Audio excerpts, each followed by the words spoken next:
Hello, good evening everyone. आज का अपना टॉपिक है बेसिक कॉम्पिटेंसी ऑफ मिडवाइफरी। ठीक है, इसमें हम लोग देखेंगे, सबसे पहले देखने वाले हैं ethical and legal principle of midwifery. उसके बाद देखेंगे मिडवाइफरी प्रैक्टिस। उसके बाद देखेंगे थ्योरेटिकल लर्निंग। उसके बाद learning in the clinical areas, assessment and evaluation of the student and programmes, organisation management and leadership के बारे में हम लोग देखने वाले हैं। ठीक है, तो चलिए बात करते हैं सबसे पहले ethical and legal principle of midwifery के बारे में। ठीक है, यहाँ पे हम लोग बात करेंगे सबसे पहले बात करेंगे सबसे पहले बात करेंगे यहाँ पे रिस्पॉन्सिबिलिटीज के। इथिकल मतलब कि रिस्पॉन्सिबिलिटीज, एक मिडवाइफ का क्या क्या रिस्पॉन्सिबिलिटीज होता है। ठीक है, उसके पेशेंट के अकॉर्डिंग, उसके सोसाइटी में, उसके प्रोफेशन के, उसके को वर्कर के बारे में या उनके उसके प्रति क्या मतलब कि इथिक्स होता है, या उसके क्या रिस्पॉन्सिबिलिटीज होती है, उसको कैसे कैसे एक मिडवाइफ फॉलो करती है, उसके बारे में हम लोग देखेंगे। ठीक है, तो सबसे पहले पॉइंट हम लोग देखते हैं responsibilities of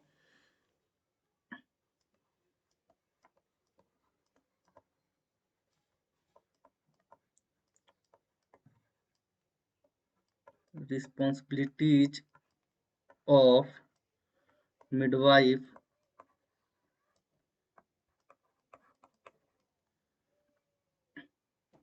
toward her patient।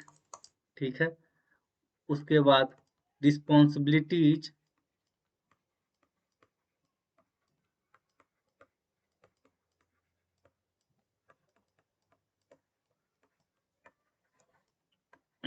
Of midwife toward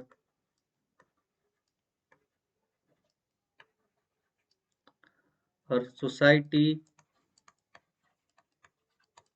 ठीक है, वैसे ही हमारा थर्ड पॉइंट आएगा responsibilities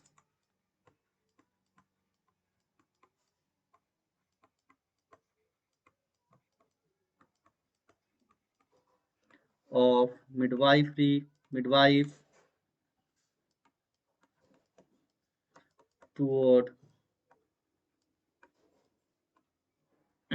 toward her co-worker।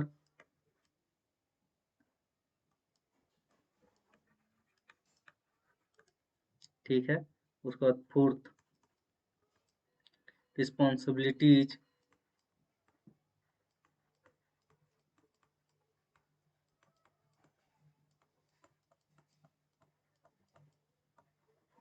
Of midwife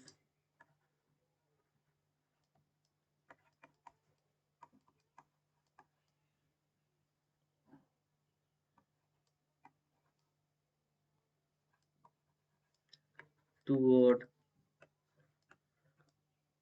her profession.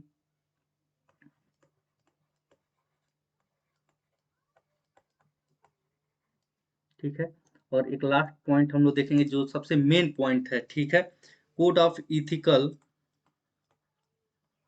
Code of ethical ethical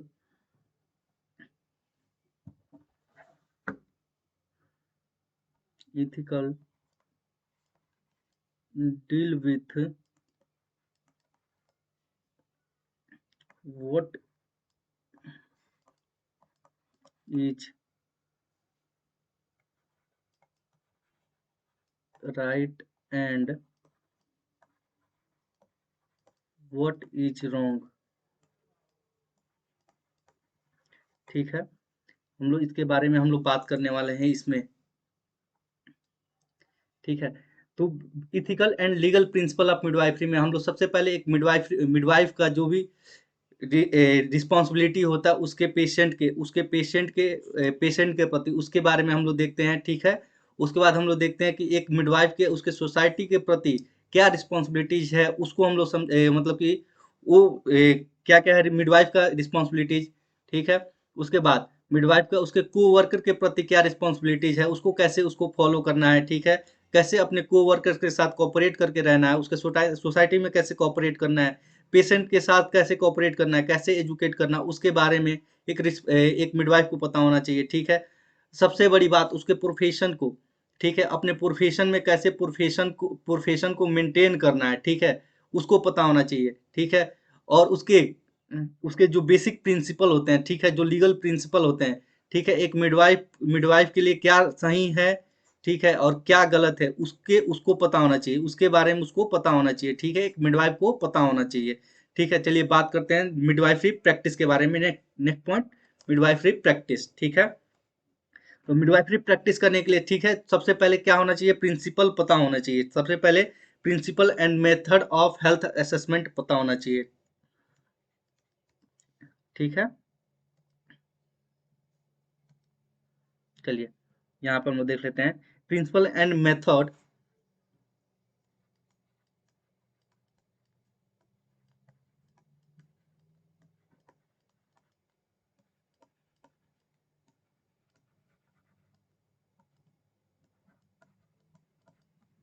principal and method of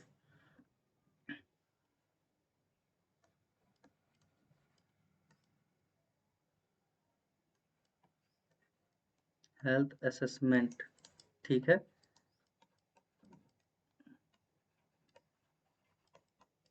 health assessment पता होना चाहिए, ठीक है। नेक्स्ट पॉइंट है technique of health assessment,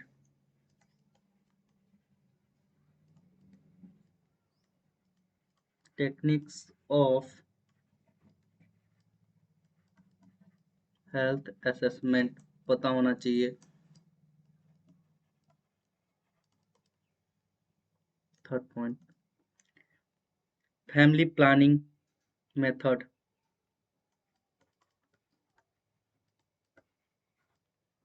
family planning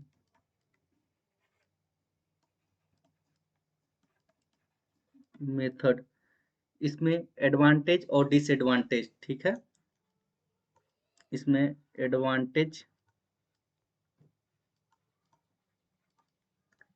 advantage और डिसएडवांटेज, ठीक है, एक मिडवाइफ को पता होना चाहिए।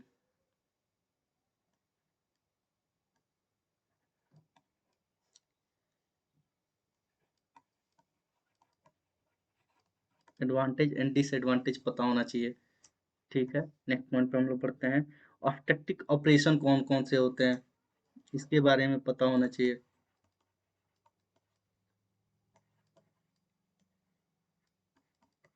ऑब्स्टेट्रिक ऑपरेशन जैसे कि इपीजियोटमी, इपीजियोटमी होता है, ठीक है। इसके अलावा lower segment lower segment caesarean section होता है, ठीक है, लोअर सेगमेंट होता है, फिर upper segment caesarean section, upper segment upper segment caesarean section, ठीक है, इसके बारे में पता होना चाहिए, ठीक है। जो भी हम लोग ऑब्स्टेट्रिक ऑपरेशन करते हैं उसके बारे में उसको पता होना चाहिए, ठीक है। और लास्ट पॉइंट इसमें सबसे सबसे जरूरी है ड्रग्स, ठीक है, मिडवाइफरी के लिए, ठीक है, मिडवाइफरी प्रैक्टिस करने के लिए ड्रग्स कौन कौन से यूज होते हैं, drugs used in midwife midwifery, ठीक है, इसके बारे में पता होना चाहिए, ठीक है। चलिए बात कर लेते हैं प्रिंसिपल, ठीक है, हेल्थ असेसमेंट एंड एजुकेशन, ठीक है, एंड एजुकेशन, इसके बारे में सबसे पहले प्रैक्टिस करने के लिए हमें बेसिक प्रिंसिपल पता होना चाहिए, ठीक है, मेथड पता होना चाहिए कौन कौन से मेथड से हम असेसमेंट करते हैं, ठीक है, और कैसे कैसे एजुकेशन देते हैं, मेथड ए भी एजुकेशन देने का भी पता होना चाहिए, ठीक है, टेक्निक्स पता होना चाहिए कौन कौन से टेक्निक्स यूज करते हैं हेल्थ असेसमेंट में, ठीक है। फैमिली प्लानिंग में कौन कौन से पार्ट्स होते हैं, ठीक है, क्या क्या होता है, उसका एडवांटेज क्या है, डिसएडवांटेज क्या है, ये पता होना चाहिए एक मिडवाइफ को, ठीक है। मिडवाइफ मिडवाइफ को प्रैक्टिस करने के लिए मिडवाइफरी ऑपरेशन कौन कौन से होते हैं, जैसे कि हमने यहाँ पे एग्जांपल दिया है एपिजियोटमी का, लोअर सेगमेंट सिजेरियन सेक्शन और अपर सेगमेंट सिजेरियन सेक्शन, ठीक है, इसके बारे में पता होना चाहिए, ठीक है। कौन कौन से ड्रग्स हम लोग नॉर्मली एक मिडवाइफरी जो होती है, मिडवाइफ होती है, कौन कौन से ड्रग्स एक पेशेंट को अपने पेशेंट को देती है उसके बारे में पता होना चाहिए, ठीक है। चलिए बात करते हैं आगे नेक्स्ट टॉपिक की, ठीक है, थ्योरेटिकल लर्निंग, ठीक है, कौन कौन से थ्योरेटिकल लर्निंग है जो पता होना चाहिए एक मिडवाइफ को, ठीक है। तो इसमें सबसे पहले changes occur in a woman during pregnancy, इसकी बात करेंगे। Changes occurs in a woman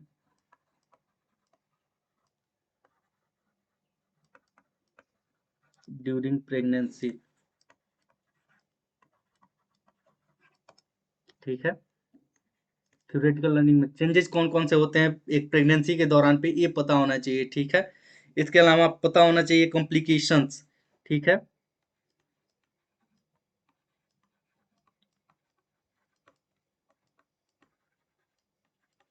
complication during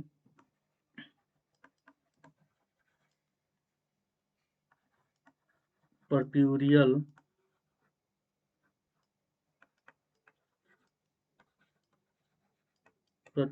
period, ठीक है।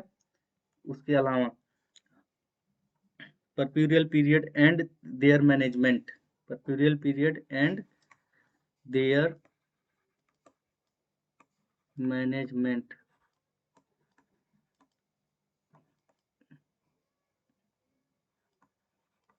ये पता होना चाहिए, ठीक है। थ्योरेटिकल लर्निंग में इसके अलावा भी हमें और कुछ भी पता होना चाहिए थ्योरेटिकल लर्निंग में, ठीक है। सबसे पहले तो एजुकेशन, हमारा स्किल होना चाहिए वो बेटर होना चाहिए, ठीक है। स्किल्स बेटर होना चाहिए, ये भी थ्योरेटिकल लर्निंग का एक पार्ट हो जाएगा, ठीक है। हम जो भी थ्योरी पढ़ते हैं, ठीक है, प्रॉपर एजुकेशन होना चाहिए, ठीक है। प्रॉपर एजुकेशन होना चाहिए एक मिडवाइफ को प्रैक्टिस करने के लिए या थ्योरेटिकल लर्निंग, ठीक है। चेंजेस कौन कौन से होते हैं पर पीरियड मतलब प्रेगनेंसी के दौरान पे वो पता होना चाहिए, ताकि हम जो भी चेंजेज होगा, जो प्रेमी ग्रेविडा होगी यानी जो भी मदर पहली बार प्रेग्नेंट होगी, ठीक है, उसमें जो जो चेंजेज आएंगे उसके वजह से उसको एंजाइटी हो सकता है, अगर उसको पता ना हो, ठीक है, तो हमें उसको समझाने के लिए हमें वो चीज़ें पहले पता होना चाहिए, ठीक है। कौन कौन से कॉम्प्लिकेशन आफ्टर डिलीवरी, ठीक है, जो 6 वीक में, ठीक है, या 42 डेज में कॉम्प्लिकेशन जो होते हैं उसको पता होना चाहिए, उसका मैनेजमेंट पता होना चाहिए, ठीक है। हम अपने स्किल से ही उसको क्या कर सकते हैं, बेटर कर सकते हैं, ठीक है, उसके एंजाइटी को स्ट्रेस को कम कर सकते हैं, ठीक है। प्रॉपर एजुकेशन थ्योरेटिकल लर्निंग में हमें लेना चाहिए, ठीक है, एक अच्छे मिडवाइफ बनने के लिए। चलिए बात करते हैं नेक्स्ट, ठीक है। क्लिनिकल एरियाज में हमें लर्निंग के लिए क्या क्या जरूरत है, ठीक है। तो सबसे पहले क्लिनिकल एरियाज में हमें लर्निंग के लिए, ठीक है, पहले तो यही पता होना चाहिए कि नॉर्मल लेबर क्या है, नॉर्मल एंड एबनॉर्मल लेबर के बारे में पता होना चाहिए, ठीक है, कि ये क्या होता है, ठीक है। चलिए सेकंड, उसके अलावा पार्टोग्राफ, पार्टो पार्टोग्राफ, ठीक है। पार्टोग्राफ के बारे में थोड़ा सा हम लोग बात कर लेते हैं, ठीक है। पार्टोग्राफ ऐसा चार्ट, ठीक है, ऐसा चार्ट जो ऐसा चार्ट जो हम लोग, ठीक है, जब लेबर स्टार्ट होता है उस समय हम लोग ड्रॉ करते हैं, ठीक है, ताकि हम लोग की लेबर कितना कितना मतलब बढ़ रहा है, ठीक है। लेबर के प्रोग्रेस को चेक करने के लिए हम लोग क्या करते हैं, पार्टोग्राफ का यूज करते हैं, ठीक है।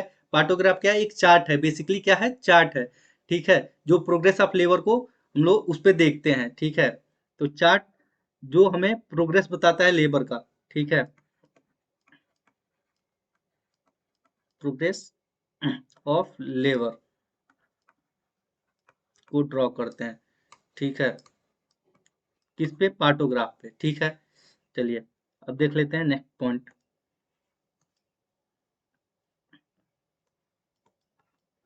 नेक्स्ट क्या है, कॉज ऑफ नियोनेटल मॉर्बिडिटी। हमें क्लिनिकल एरियाज में अगर वर्क कर रहे हैं, क्लिनिकल एरियाज में वर्क कर रहे हैं, तो ठीक है, हमें पता होना चाहिए, कॉज पता होना चाहिए किस चीज का, cause of morbidity, cause of morbidity, sorry, cause of neonatal morbidity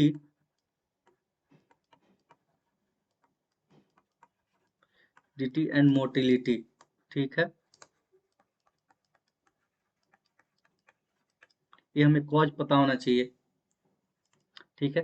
चलिए इसमें बात कर लेते हैं कॉज, ठीक है। नियोनेटल, नियोनेटल क्या है, जो न्यू बॉर्न बेबी हैं उन्हें नियोनेटल कहा जा रहा है, ठीक है। मॉर्बिडिटी, मॉर्बिडिटी क्या है, मोर्बिडिटी, ऐसी बीमारी जो बच्चों में फैल रही है उसे क्या कहेंगे, मोर्बिडिटी। ऐसी बीमारी जो बच्चों में फैल रही है उसे कहेंगे मोर्बिडिटी। ठीक है, what is motility, motility cause मतलब कि जो भी पेशेंट है या न्यूनेट है उसमें डेथ क्यों हो रही है, किस वजह से डेथ हो रही है, इसके बारे में हम लोग बात करते हैं मोर्टेलिटी में। ठीक है, सेम पता होना चाहिए क्या, मदर में कोई भी बीमारी कोई मदर में फैल रही है, मैटरनल मैटरनल में फैल रही है, मैटरनल में फैल रही है तो उसे क्या कहेंगे, मैटरनल मोर्बिडिटी, बीमारी फैल रही है। ठीक है, अगर उसके वजह से डेथ हो रही है तो उसे कहेंगे मैटरनल मोर्टेलिटी। ठीक है, तो कॉज हमें पता होना चाहिए। ठीक है, कॉज ऑफ मैटरनल मोर्बिडिटी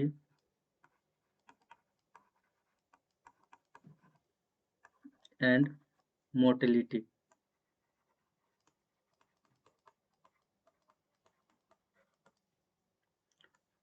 उसके अलावा हमें फिजियोलॉजिकल चेंजेस पता होना चाहिए। फिजियोलॉजिकल चेंजेस ड्यूरिंग प्रेगनेंसी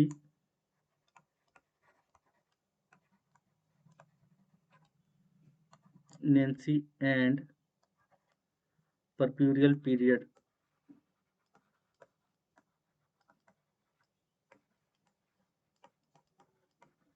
ठीक है, ये हमें पता होना चाहिए। ठीक है, अब ये परप्यूरियल पीरियड भी हम पहले लेक्चर में बात कर चुके हैं। ठीक है, परप्यूरियल पीरियड 6 वीक से लेके 6 वीक मतलब कि डिलीवरी के बाद से लेके 6 वीक के पीरियड को क्या कहते हैं, परप्यूरियल पीरियड कहते हैं, या 42 डेज को हम लोग क्या कहते हैं, परप्यूरियल पीरियड करते हैं।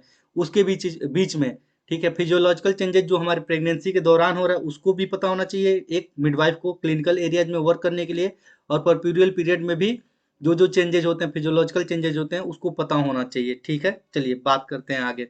Next, assessment. ठीक है, असेसमेंट की बात करते हैं। ठीक है, तो इसमें हम लोग सबसे पहले देखेंगे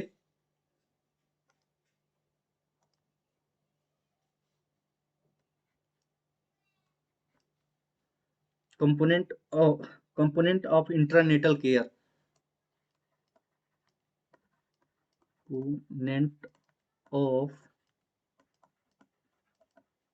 इंट्रानेटल इंट्रानेटल केयर। ठीक है, कौन कौन से कंपोनेंट होते हैं इंट्रानेटल केयर के। इंट्रानेटल क्या है, इंट्रानेटल इंट्रानेटल इट मीन्स कि जब डिलीवरी, ठीक है, डिलीवरी होने वाली हो, ठीक है, जब से लेबर प्रोसेस स्टार्ट होता है उस समय से लेके बिफोर डिलीवरी, ठीक है, बेबी का डिलीवर होने से पहले की पीरियड को क्या कहते हैं, इंट्रानेटल, एक मिनट, हाँ, इंट्रानेटल केयर। ठीक है, उसमें मदर का जो केयर करते हैं उसके बारे में हमें पता होना चाहिए कि क्या क्या करना होता है। ठीक है, उसमें कौन कौन सा असेसमेंट होता है उसको पता होना चाहिए। ठीक है, चलिए बात करते हैं नेक्स्ट पॉइंट की। ठीक है, बर्थ इंजरी। ठीक है, बर्थ इंजरीज। ठीक है, birth injuries and their management.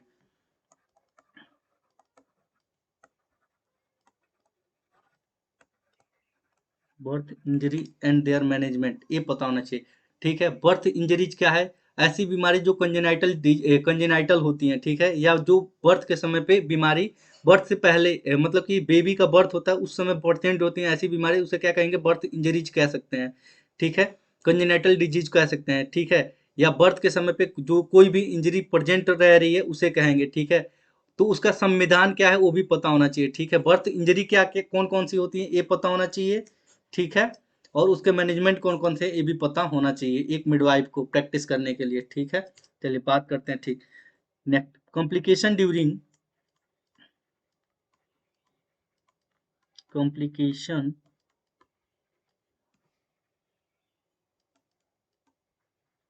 Complication during परप्यूरियल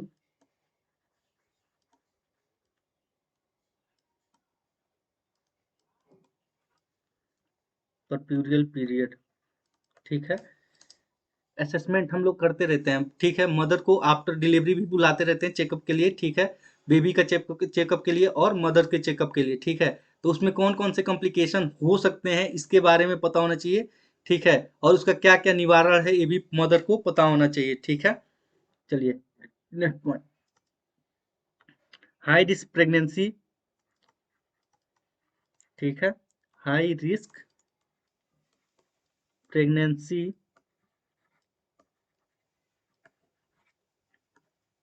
and their management. ठीक है,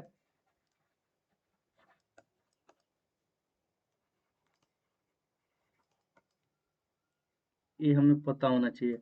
ठीक है, कि हाई रिस्क प्रेगनेंसी कौन कौन सी होती है। ठीक है, हाई रिस्क में जैसे कि कोई बेबी होता है, प्री टर्म बेबी हो जाता है। ठीक है, या कोई मदर है, ठीक है, उसको डायबिटीज मेलाइटस है, तो ये भी क्या होगा, हाई रिस्क प्रेगनेंसी हो सकता है। ठीक है, इसके अलावा कौन कौन से हो सकते हैं हाई रिस्क प्रेगनेंसी, जैसे कि कोई मदर है, ठीक है, उसको जैसे कि डायबिटीज मेलाइटस है। ठीक है, या कोई पेशेंट है ट्यूबरक्लोसिस है। ठीक है, ये भी हो सकता है, ट्यूबरक्लोसिस का पेशेंट भी हो सकता है। ठीक है, ट्यूबरक्लोसिस मदर को आइडेंटिफाई हो जाए, ठीक है, तो बेबी में डिलीवर हो सकता है, ये भी हो सकता है, या एचआईवी वाला केसेस हो सकता है हाई रिस्क प्रेगनेंसी का। ठीक है, सॉरी, हाई रिस्क प्रेगनेंसी और उसके मैनेजमेंट के बारे में मदर्स को पता होना, जो मिडवाइफ होती है उसको पता होना चाहिए। ठीक है, चलिए नेक्स्ट बढ़ते हैं। थैंक यू क्लास, आज के लिए इतना ही। चलिए मिलते हैं नेक्स्ट टॉपिक के साथ नए लेक्चर में। ठीक है, थैंक यू।